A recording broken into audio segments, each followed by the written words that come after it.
Hey, howdy, welcome back. So we got the M1888-90 Steyr back on the bench here, and remember, this is 44 Magnum now. So even though the original sights are on it, they're probably not going to be anywhere close to where they need to be in order to hit anything accurately. So this process is called re-regulating or recalibrating. And actually, the M1888-90s had this done when they went from the black powder cartridge to the semi-smokeless cartridge. There were new graduations that were bolted on to the side of these rear sight bases. So the original rear sight base here is measured in Schritt, which is approximately 2.5 feet. It's like the distance in a man's stride. And the zero on this is 500 Schritt, which is about 470 yards. So the front sight has been adjusted for windage. It's back into where it needs to be. However, I can tell already that the elevation is going to be off.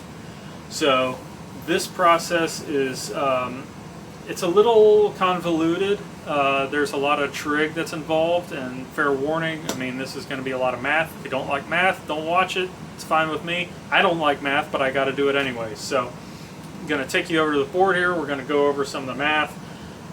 And then after we get all the math done, then we're going to go out to the range and put it into practice. Okay, quick little refresher course on iron sights. This is your rifle bore and barrel in relation to your iron sights right here. This is your rear sight, this is your front sight. And even though they may look like they're perfectly parallel to each other, they're not. They're actually at slight angles to each other. This is your rear sight, this is your front sight again. These things get adjusted that way at some point out in space, they overlap. So your point of aim becomes your point of impact. That's your zero. 100 yards, 300 yards. If you hunt deer around here, apparently it's about 10 yards.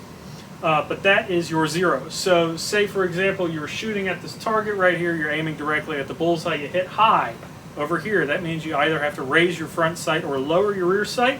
If you hit low, that means you either got to drop your front sight or raise your rear sight.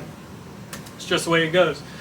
Using these trig functions right here, what we're trying to do is we're trying to figure out, while we get this rifle sighted in, say if we're aiming right here, we're hitting right here, we can use this data and the measurement between the 2 points in order to figure out how high that the front sight needs to be or how low the rear sight needs to be, and vice versa. However, once we get it sighted in, then we can figure out the graduations on the rear and translate them from Schritt to yards exactly for 44 Magnum, at least for this loading of 44 Magnum. So you have to start off with a standard load. This is about as close as I can find to the standard load that I plan on using. This is 240 grains, traveling approximately 1,500 feet per second. Unknown ballistic coefficient, however, I took a decent enough guess, and this is what the ballistic calculator spat out. So at zero, you're negative your sight height. These sights are 0.736 over midline of bore. At 25 yards, apparently, the rise and run are equal. 50 yards, they drop inch and 6/10, and 100 yards, it's 3.05 inches. So using these for an example here, say we got the rifle sighted in, we're going to use these to figure out how far we need to move the rear sight at 100 yards. So tangent of your angle degree right there gives us height over distance. So height is your bullet drop, distance is the distance that the height drops at in inches. So that would be for 100 yards, so we're doing negative 0.305 over 3,600 inches. And that gives us this radian measurement, negative 0.0008472. That's in radians. We do the inverse of the function right here, arctan, our answer right here, spits out this radian answer right here, which is negative 0.04854. Right? So that is the declination of the sight plane between these two and your point of impact that the entire thing needs to move. However, that's a really weird measurement. I don't know anybody that ever does anything like that. So we're going to translate that over into a length measurement in inches. So if we throw this answer, keep in mind it's in radians, it has to be in radians.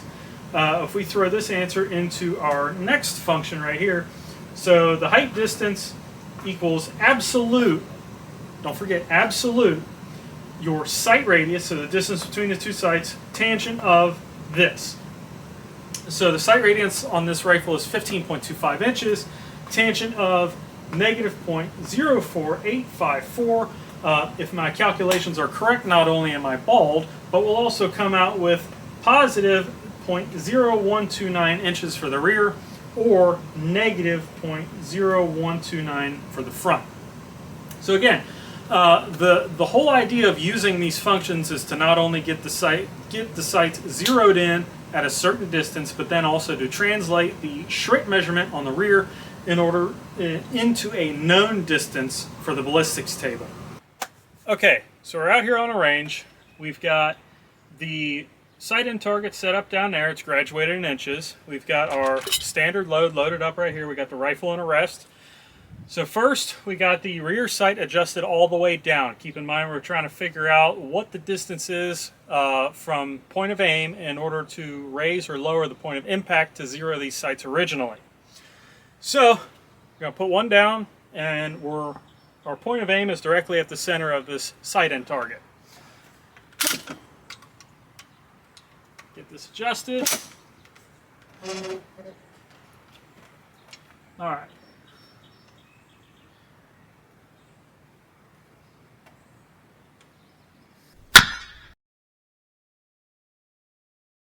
So looking at the spotting scope, we're 10 inches low from the point of aim.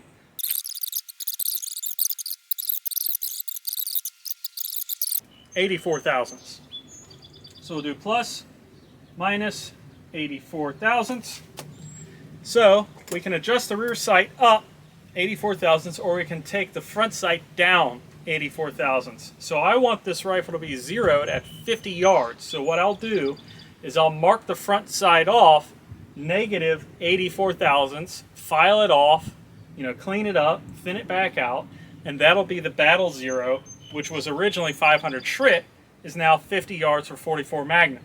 Now to verify if that's correct, what we can do is we can take the distance between the rear sight and the barrel, measure it positive 84 thousandths, and see if that moves our point of impact up to our point of aim. Now the difference with this is that this rear sight is graduated in 60 thousandths increments, so this one will still shoot low, but we're going to double check. So again, we're still going to be low, but we're going to shoot another round just to verify.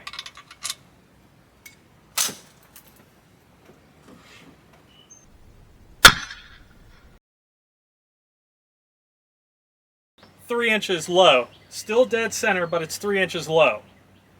So in order to get this rifle zeroed at 50, I'm going to bring down the front sight, and then it should be absolutely perfect with the battle sight all the way down. So again, moving from 500 Schritt to 50 yards. Okay, so out here at 100, we got the rear sight set back to the positive 62 thousandths because we haven't modified the front sight at all whatsoever. Now, keep in mind, at 50 yards, the bullet is still 3 inches below the point of aim because we're not up the other positive 22 thousandths. So to verify our bullet drop data that we came up with in the shop, at 100 yards, we should be hitting approximately 6 inches low.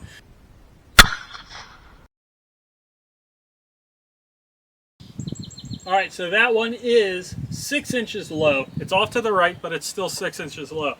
So our bullet drop data is close enough. So when we zero this off at 50 yards, there's not going to be a measurement that'll correlate on the Schritt graduations on the rear sight in order to compensate for that drop. We're just going to have to do Kentucky hold.